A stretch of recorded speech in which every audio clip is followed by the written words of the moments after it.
Here are a couple photos from the Facebook Marketplace ad that I saw a few weeks ago that stopped me in my tracks. I knew immediately that under all that red paint was something special. I recognized it as a possible piece of mid-century Drexel furniture. When you look and work on furniture enough, you just get a feel for certain manufacturers. Of course, the red paint was all wrong and the handles weren't original, but I do what any good sleuth would do, and I Googled it, and I found this. The line of Drexel furniture that this buffet is from is called Dateline. From my research, it was made in the US between 1956 and 57, which makes it about 69, 70 years old. Here's a graphic of the different pieces available in the Dateline collection, and you can see the piece that I got, which is the 701 number. An interesting fun fact I uncovered is the designer of this piece was a gentleman by the name of John Van Court. I think, hopefully I pronounced it right. Anyways, he was a Canadian designer originally from Manitoba, but ended up going to an American university and studying industrial design, and eventually becoming a furniture designer for Drexel. So that Canadian connection was kind of cool to find out. Always nice to find a huge chunk of veneer missing from your piece. Overall, the paint job was pretty good, so I'm hoping what's underneath is intact. There's some issues in the drawers, like there always is. I don't know what this is, but almost looks like dried gum.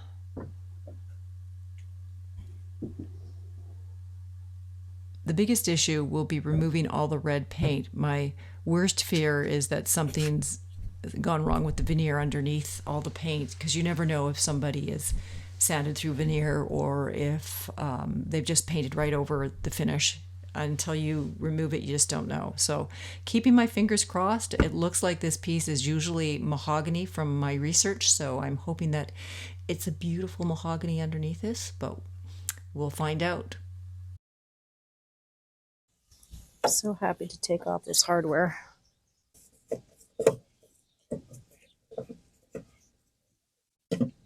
I was wondering if they had filled the holes and created new holes for this hardware. This piece, this drawer, it looks like they haven't, because it looks like it's in the original holes, which is great. I don't know if all the drawers are like that. We'll see if my luck holds out. It would be nice, because then I wouldn't have to deal with extra holes in the front of all the drawers. But we shall see. The back of the dresser says MAH, which I think is mahogany, and I have read online that Dateline furniture is often made of mahogany. It looks like the bottom of the drawer is mahogany. The sides of the drawer are solid oak. That's why this thing is really, really heavy. So I'm going to assume that the wood underneath is mahogany as well. We'll see when we get to stripping. This is by far the worst drawer. It's got sticky stuff in the bottom, which I don't even know what it is. And you can see here it's quite dirty. I mean, this dresser is stamped 1956 on the back, so it's quite old.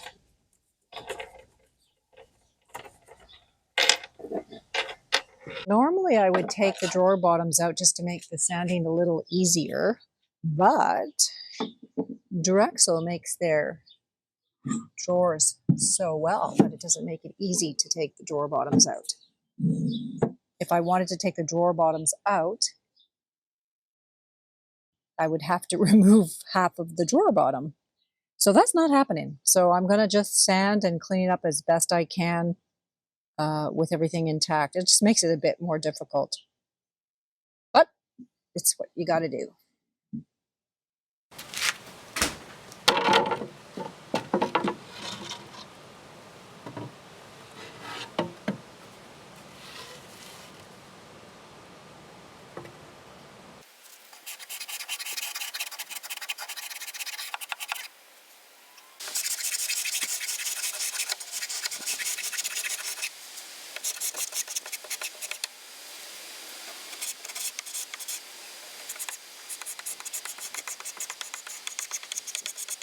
I wasn't pleased to see the crushed door corner, so I'm going to have to fix that. And this one has the magnetic latch here, but it doesn't have it on the back of the door, so that's why this door was always swinging open.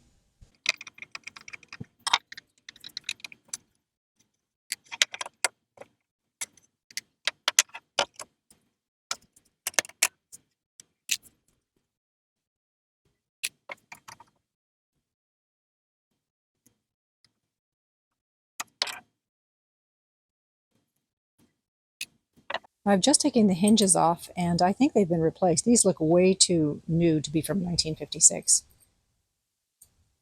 And there's a couple of screws, like slot screws, which are probably the original screws, but the rest are not, so I suspect they are not original.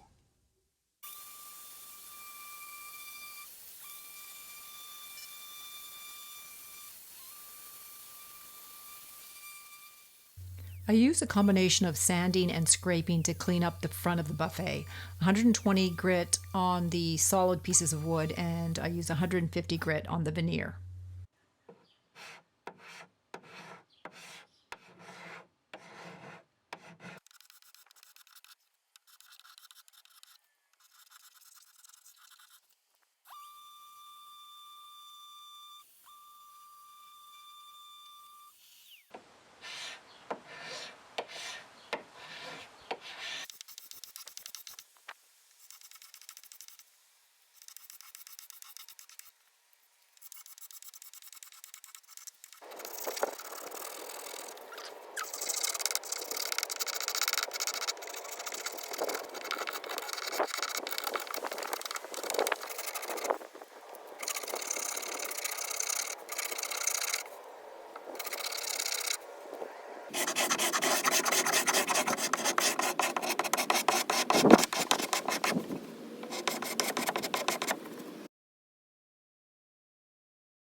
Okay, I've got most of the face frame scraped, but this is a problem because it's curved like this.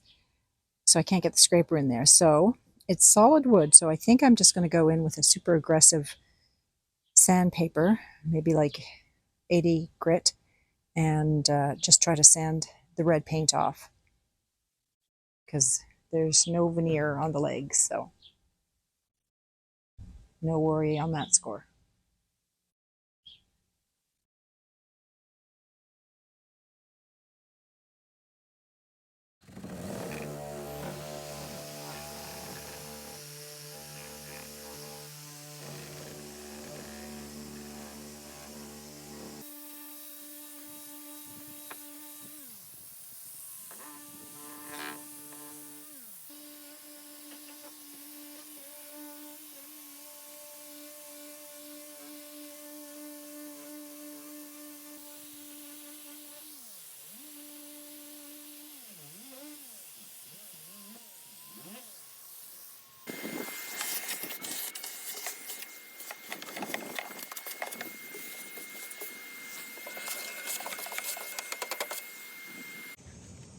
So I've done the first go around. I ended up using 120 grit on all the solid pieces of wood here. You can see all the pieces, or all the parts that I did, because they don't have red paint on them.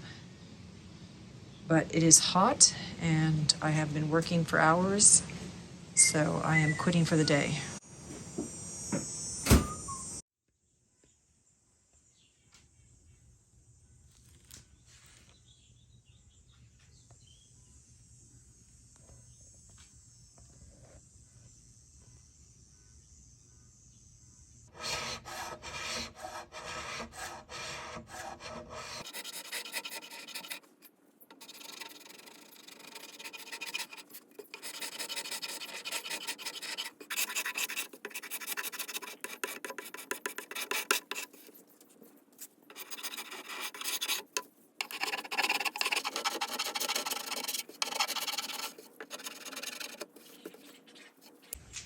I tried scraping, but it's pretty thick on here, so I can scrape, but it's going to be a lot of work, so I'm going to try the chemical stripper and see if that just makes the job a little easier. I'm using some tape on the underside of the holes here so that the stripper doesn't drip through.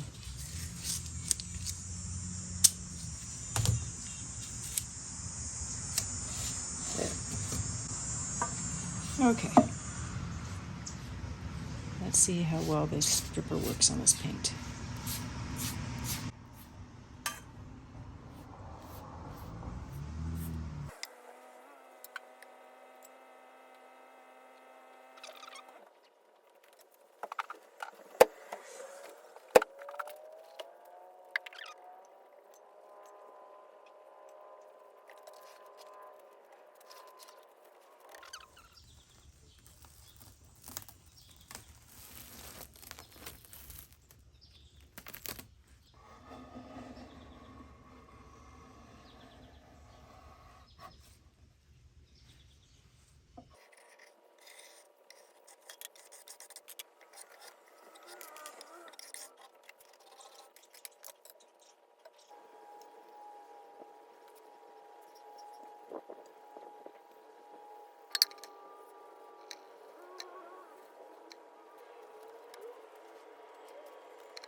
I put some stripper on the bottom edge of the drawers, and I'm going to strip the bottom edge and the top edge of all the drawers.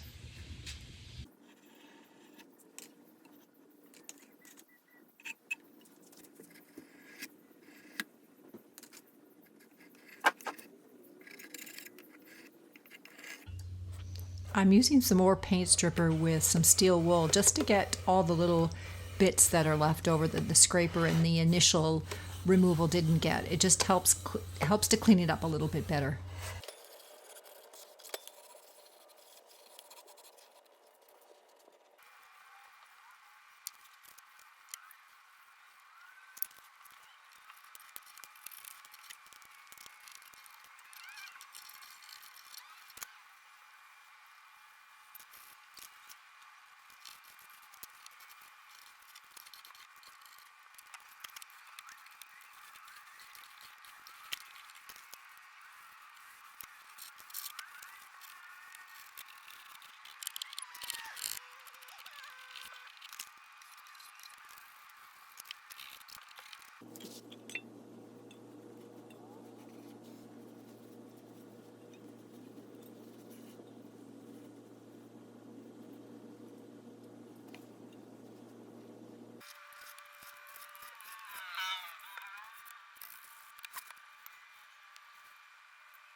Okay, now for the moment of truth. I'm stripping the top of the buffet and going to find out what kind of shape it's in. So far, I've been pretty lucky. All the paint I've removed from the drawers, doors, sides, and trim has revealed no major issues.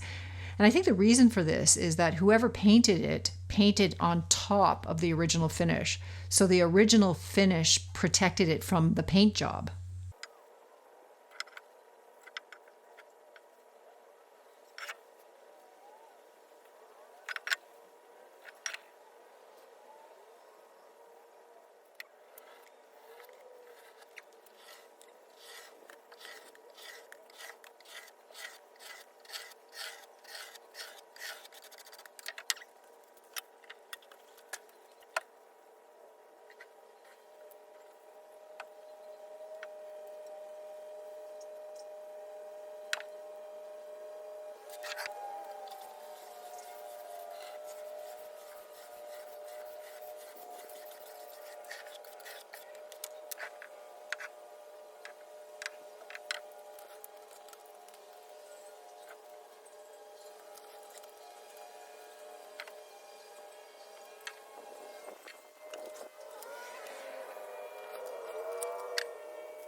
It is so hot. Even the plastic doesn't keep it from drying out. I don't know what they did to this, but the sides, the drawers, it all came off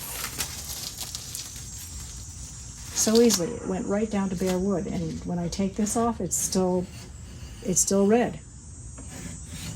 When I take the top layer off, I can see a little bit of the wood getting to the red, but not much. The mystery is solved. There was no finish on top when they painted it red. So the red paint is soaked directly into the mahogany veneer instead of sitting on top of an old finish. It just makes my job so much harder.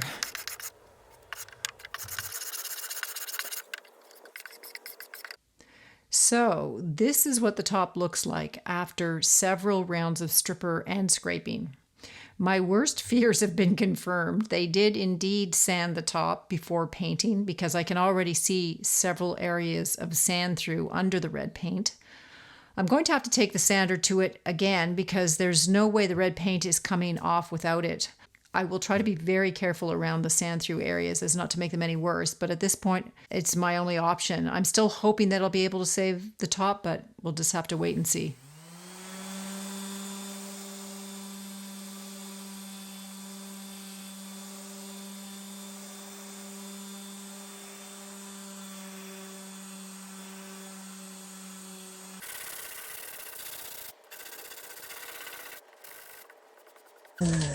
There's burn through.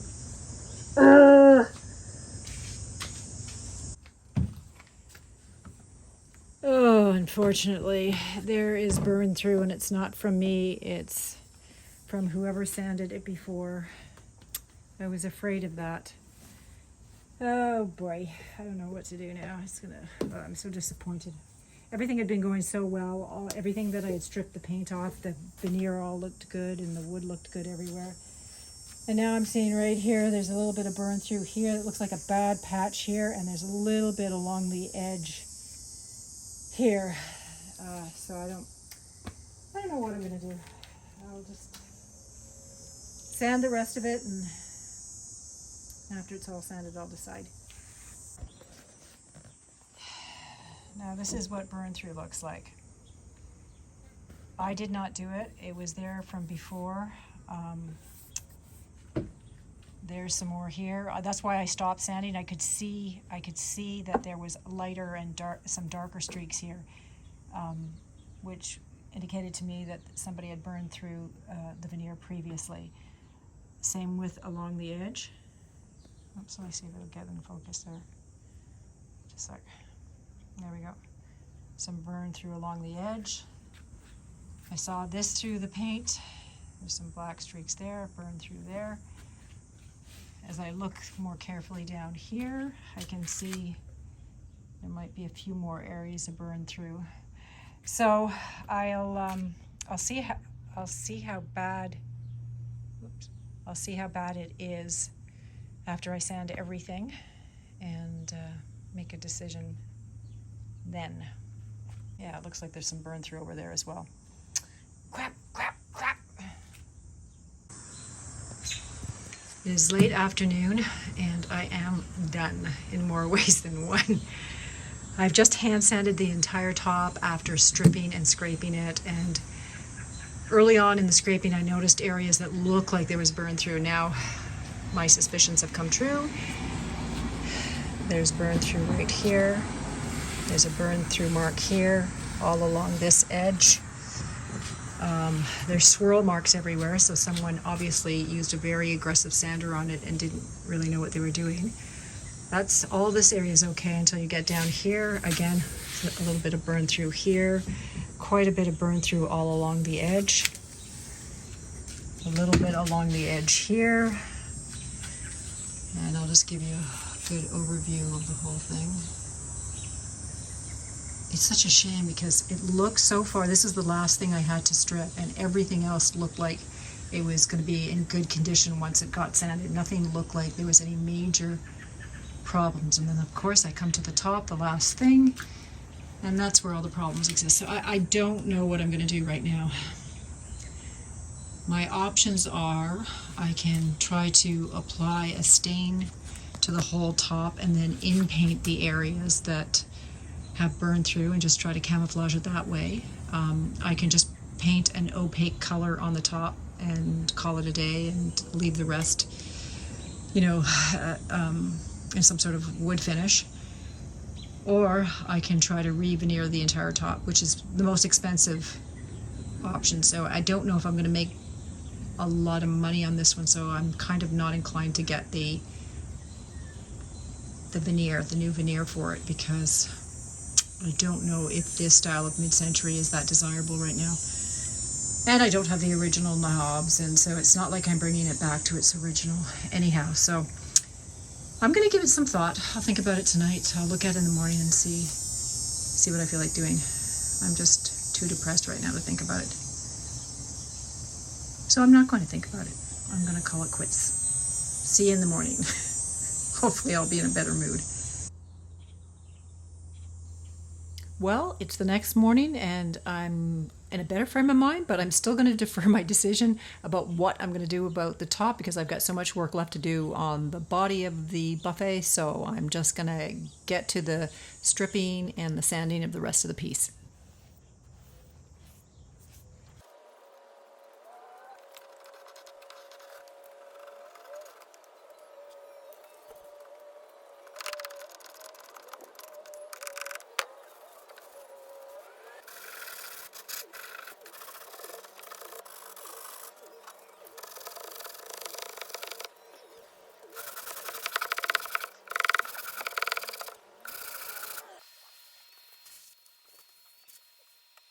Here's the underside of the buffet, and what I'm going to do is, because the legs are solid wood, I'm going to just try to sand off the red and clean up all the bottom.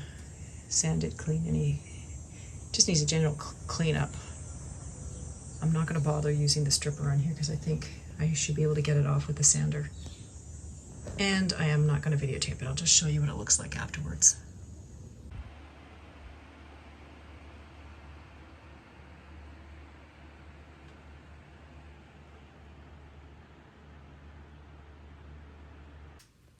I glued and clamped a piece of veneer that was a little loose on the leg there off camera, and this is what the side looks like after the initial sanding. And I found a little burn through on this side as well. That one won't be too bad to fix.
Because I can't get the bottoms out of the drawers, which is a pain in the neck, I'm going to just take out, there's all little bits of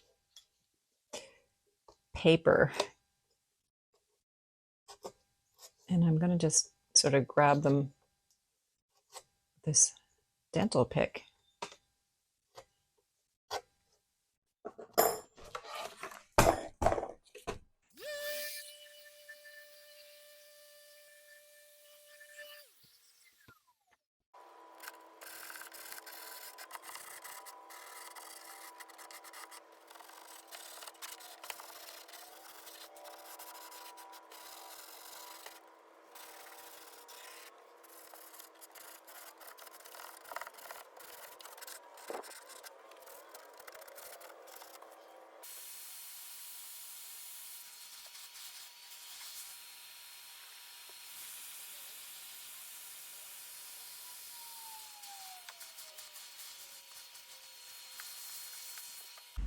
Here's the top after I've hand sanded it.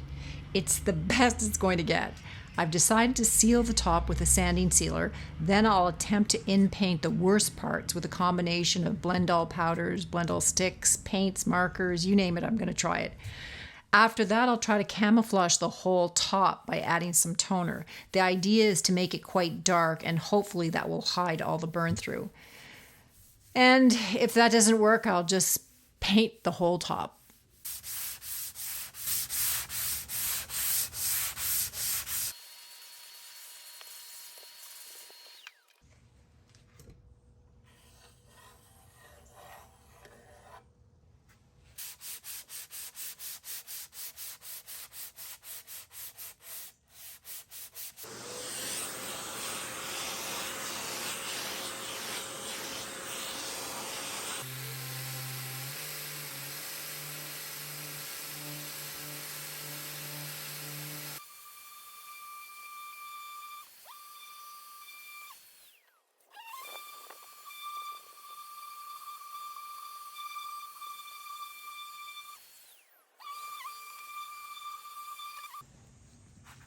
On both sides of the piece, there were these grooves cut out, and of course, the red paint was in the grooves. What else is new? So I used a combination of picks to pick out all the paint, and what was left over, I used some sandpaper, and I started at 120 grit, went to 150, and I think I even used 220 at the very end to get as much out as I can. It did a pretty good job. It took a long time to do it, but I figured once the stain got in there, it would probably cover any of the leftover red bits. But there wasn't much red left. It was just sort of like a pinky hue to it, so it covered it pretty well. Here's a patch job I did on one of the legs with some epoxy putty. The veneer was missing and I didn't have any veneer that matched, so I figured since it's down at the bottom, epoxy putty would do well enough. It's pretty durable and I'll just be able to paint it similar to the stain that's going to go on it. And here's a shot of it after I've sanded it.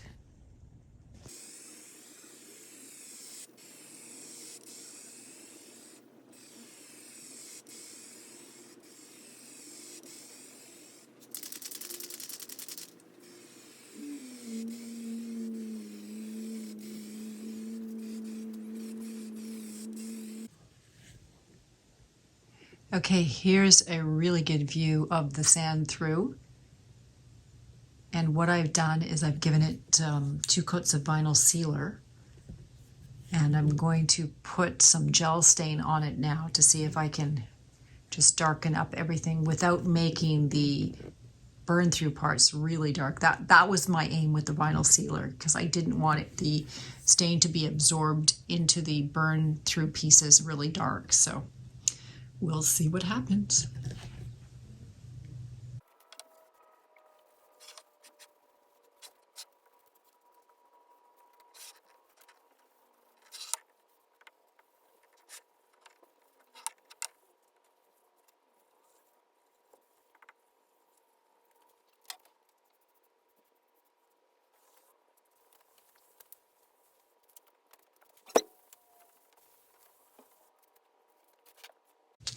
Okay, it doesn't look awful. It did what I wanted it to do, which is not darken the sand through parts, because that's the part that I'm going to add color to, and it's always easier to add color to something that's lighter than the other way around. So that's good. This is what I want it to look like right now. So step 1 done. On to the next one tomorrow morning. It's sort of late in the evening.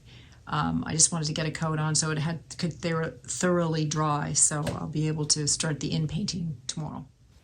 I didn't have any Blend-All colors in the proper sort of yellowish tone, so I used some paint to get that undertone of yellow that's underneath this color. It's going to look a little bit bright here, but I think it's going to work. We'll see.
To try and darken the top, I use toners in walnut and perfect brown. I'll be the first to say I really need some extra practice in applying toners from a can. My form left a lot to be desired, and as a result, there was quite a bit of blotchiness that I added to this mess of a top.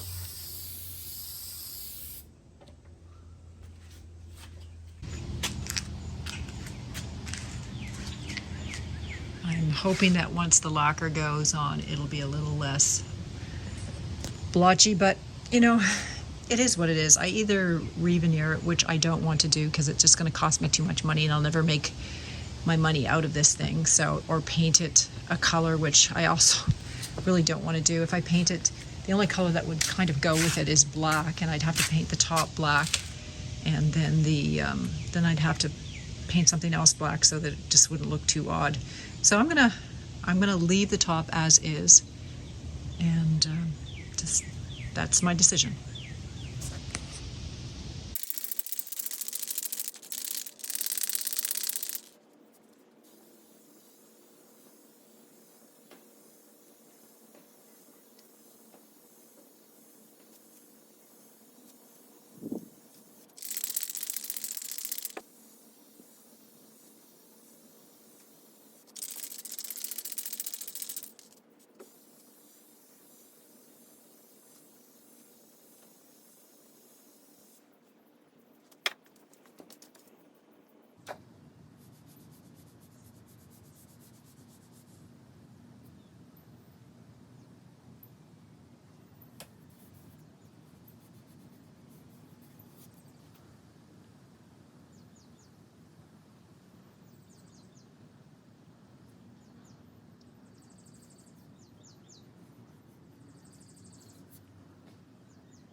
This is the first time for me using Osmo as a finish.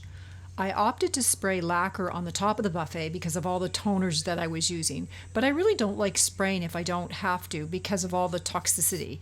So the rest of the piece will be oiled with Osmo.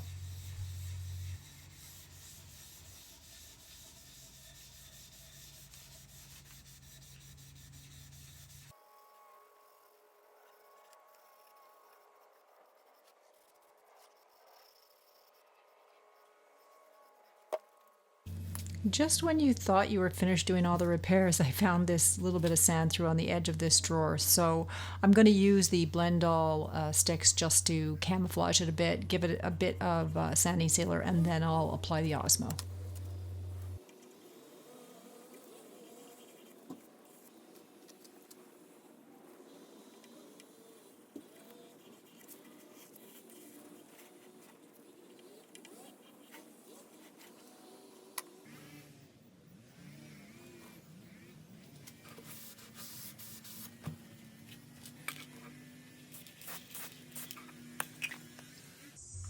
Here's what the drawers look like with one is oiled and the other is not oiled.